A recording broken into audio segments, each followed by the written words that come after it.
loggia. Loggia comes from Italian loggia, like the main lobby, the main reception hall. Yes, through the place where all the festivities occur, all the action, everything. And the place where you can see some beautiful monuments, real symbols of Dubrovnik. So let's go one by one, shall we? You see the column in the middle, the ninth. Yeah, the ninth, yes. It's called the Orlando's column. Are you familiar with the French epic? Now you will have to correct my French. No, not the, la chanson de Roland. Roland, oui. The song of Roland, chanson de Roland. Who was Roland and why was he important? Roland was a Frenchman. Indeed, he was French knight paladin of King Charlemagne. As a legend, the story of Roland is widespread throughout Europe. It symbolizes heroic battles across the old continent, fights for freedom in the old European city-states. For example, there is a similar-looking statue in Bremen, North Germany, and yes, indeed, one here in Dubrovnik. As a local version of that legend, it says that Roland helped the people of Dubrovnik during their onslaught by the Saracen Arabs in the 9th century. So that is why the government decided to pay tribute to the knights by building a Do you know, there is one interesting detail on the column. The length of the right forearm of Orlando from the elbow to the fist used to be the official unit of measurement. Well, spot on, that's right, measurement. Yeah, it's called one lakat. Lakat in Croatian means elbow, but it refers to the entire length of the forearm, 51.2 centimeters. Split from the elbow to the tip of the finger, to be exact. Remember back in the days when they were measuring linen, textile, how would they do it? Press it against the line, or the over, yeah, 50 over 50. In England they did it especially. So yes, that's why it was practical, that's why they used it. Now please turn your attention to the beautiful church, as what you are looking at is of course the church of our patron saint. Remember please, Saint Blaise, Saint Blaise, that's right. The church of Saint Blaise was built in 1715 in beautiful Baroque style by the architect Marino Gropelli. Marino Gropelli, Italian, surely, yes, not only Italian, to be specific from Venice. Can you imagine our rival enemy? Yet he came and built our patron saint's church. Strange enough, he did a good job, really. It was built on the exact same location where the previous had been destroyed in the powerful earthquake of 1667, the most devastating. I also wanted to tell you that Saint Blaise Day is celebrated on the 3rd of February. Now, although Saint Blaise as a saint in the Catholic religion is revered throughout the world, only here, ladies and gentlemen, the bishopric of Dubrovnik is in possession of the most important relics of the saint. We have the skull, the arm bones, and fragment of the shin bone of Saint Blaise. They are only here in Dubrovnik, nowhere else in the world, and they are located in the treasury of the cathedral. I later stop on a tour of the cathedral, and they are only allowed by the bishop's executive decision to leave the cathedral literally once a year, on St. Blaise Day, when they take part in the procession that goes down the main street and ends the church. So, you understand by now, those two churches represent the two most important as they are symbolically connected to the figure of the patron saint. I will tell you about the cathedral later on. But now, take a look at the bell tower, really. After all, it is one symbol, one more symbol of you. Are you looking at the bell tower? No, step up to the light, please.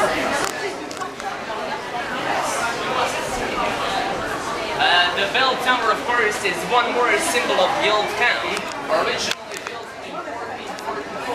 However, that one was also badly damaged and well shaken in the Great Earthquake, so it was even, you may guess, threatening to collapse and fall down onto the main street, and nobody did anything about it. I would probably outside Having a cup of coffee like we usually do, I'm sure you noticed, yes. Well, nothing wrong with that, we are relaxed and laid back people. Well, not until 1929, fairly late we can agree, when we finally decided to rebuild it. but the thing is, we did it from scratch, according to the original drawings and design.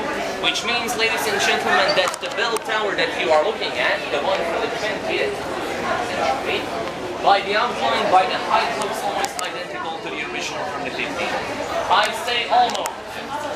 Bearing in mind, there are certain new additions. Yes, well, like the infamous panel of the clock to begin with, a rather peculiar thing, wouldn't you agree? Indeed.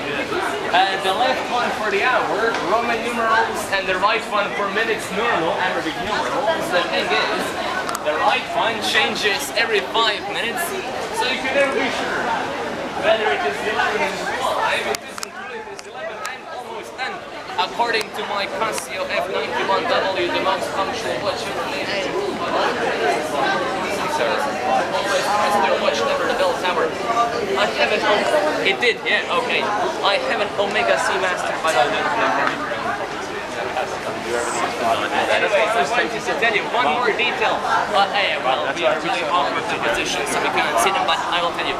All the way up there, near the bell, what you cannot see, but you can hear them, are two bronze jacks. There are two bronze jacks, similar to the ones in Venice, really, two bronze figures that we call Marko and Marko, standing left and right of the bell, holding big steel hammers in their hands, a machine-operated mechanism connected to the timekeeper moves them, and yes, they're the ones moving, turning around, and hitting the bell. So, understand, ladies and gentlemen, when you hear the bell chiming, that means that they're turning around and hitting the bell. Mind you, did you know this in detail? They do that 3 times every hour. Once on the hour, like 11 o'clock, 11 hits, yeah? Then, 3 minutes later, once again for 11 o'clock in case you didn't hear for the first time. Like snooze option on the bell tower, and finally, madam, for the 3rd time, only 1 hit. Why? To mark the half hour, 11:30 and so on. Knowing this and using simple mathematics, one of you will now tell me, so that I finally rest my voice and you do some talking to me. What would be the maximum number of hits that one can physically hear in 1 hour, and when would that be during the day? What? How many times? 25 minutes. Spot on, 25, yeah. You forgot the half hour strike, yes. 25, spot on, madam, yes. It would happen 2 times a day, in between 12 and 1. But remember, 12 noon and midnight. Same thing, 12 or midnight, either way 12. Meaning, 12 hits, 1 cycle. Then the 3-minute delay, 12 hits again, and 1 hour time. Full stop, right? Yeah, that's it. Wird es da runter?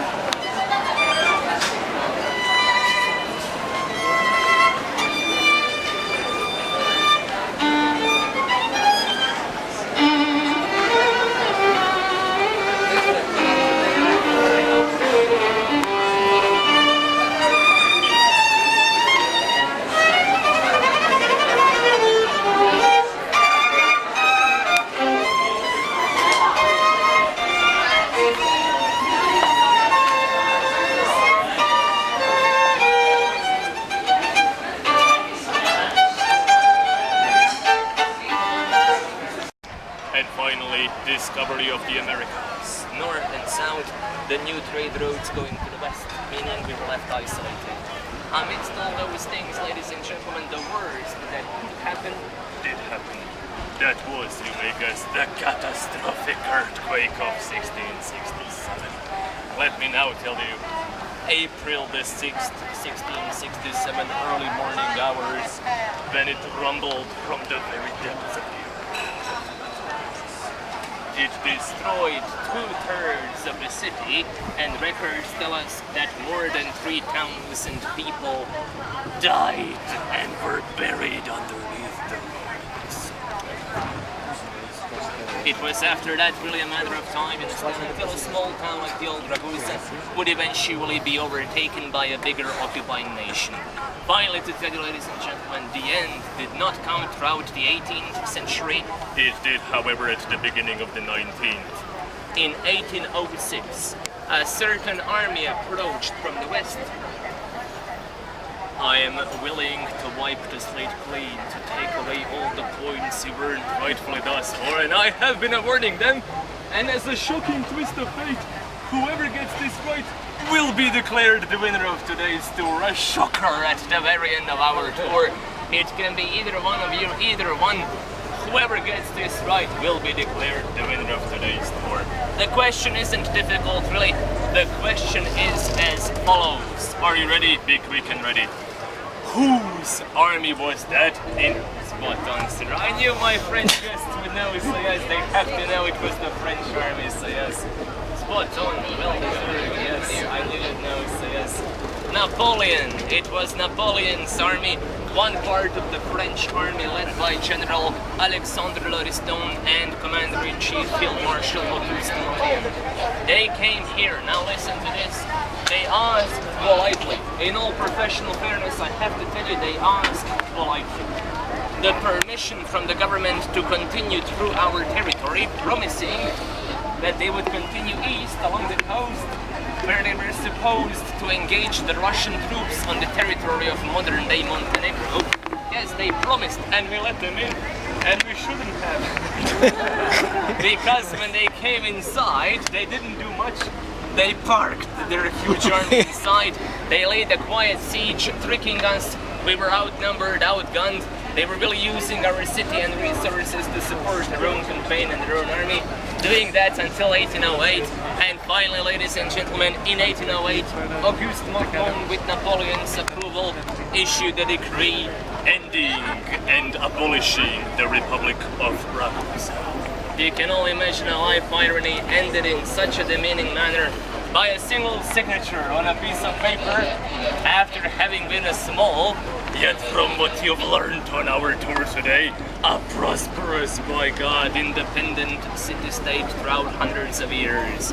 Let me finally tell you, ladies and gentlemen, there were some attempts to re-establish the Republic at the Congress of Vienna in 1815 following Napoleon's defeat.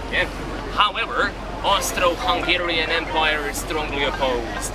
Remember this and you will truly understand everything. It was only then in 1815 Vienna decided that from that moment on Dubrovnik should be using the new official name of Dubrovnik. To answer all your questions, that is when the name change came about. That is when it changed from Ragusa to Dubrovnik. And that Dubrovnik should be from that moment on territorially joined to the rest of Croatia, which tells you everything. For the first time in history, while Croatia as a country was dominated by everything and everyone, Hungarians, Habsburgs, everyone, really.